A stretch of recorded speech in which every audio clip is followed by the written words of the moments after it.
It's really amazing to be working here. I mean, the smell of the loblolly pines reminds me of my grandmother's house, and just everything here is so beautiful. And yeah, this is just a dream spot to be working at. Hi, I'm Sammy Demers with Outside Science, Inside Parks. Assateague Island is way out on the Maryland coast, and it's famous for its wild horses. But it's also a great spot for birds. In this episode, park scientists and interns are giving birds a health checkup to make sure they're doing okay. Let's check it out.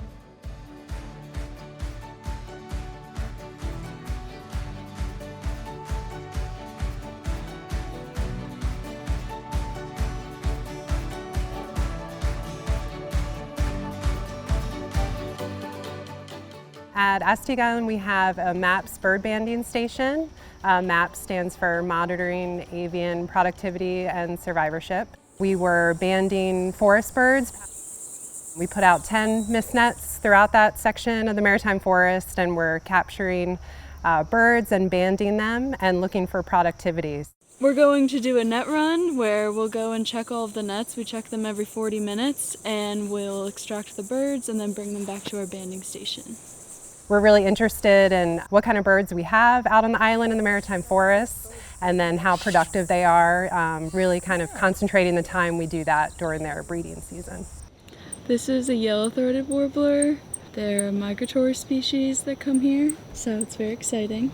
I learned a lot in the classroom, and seeing those pictures and learning how the molt cycle works and bird anatomy, it's all very helpful, but I feel like until I came into the field, I didn't completely understand how birds work and, how their molt works. You can't completely see the molt limits and all the different plumage variations until you actually bring yourself into the field and get that hands-on experience. Yeah, I would go with that.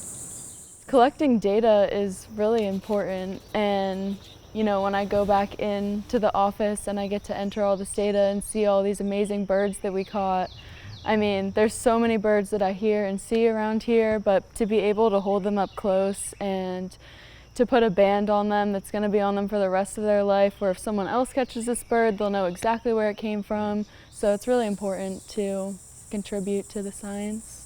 The Scientists in Parks program is an amazing National Park Service program, and it's just really important to get youth, either coming out of college or in college, just some more hands-on experience, and really setting them up to become the next National Park Service biologists, ecologists, just getting people in the field and getting that field hands-on experience. 1, 2, 3. I love being outside. I love being able to interact with nature and wildlife and learn more about how everything interacts with each other. So I think it's the best way to learn, is just to be immersed in the field. That's why I'm out here. Some birds have skull ossification when they're older. So if their skull is fully formed or fully ossified, that means that it's an older bird. Everyone I work with has already taught me so much, and I feel like these experiences you just can't learn inside. 44230. Thanks for watching this episode of Outside Science, Inside Parks. We'll see you next time.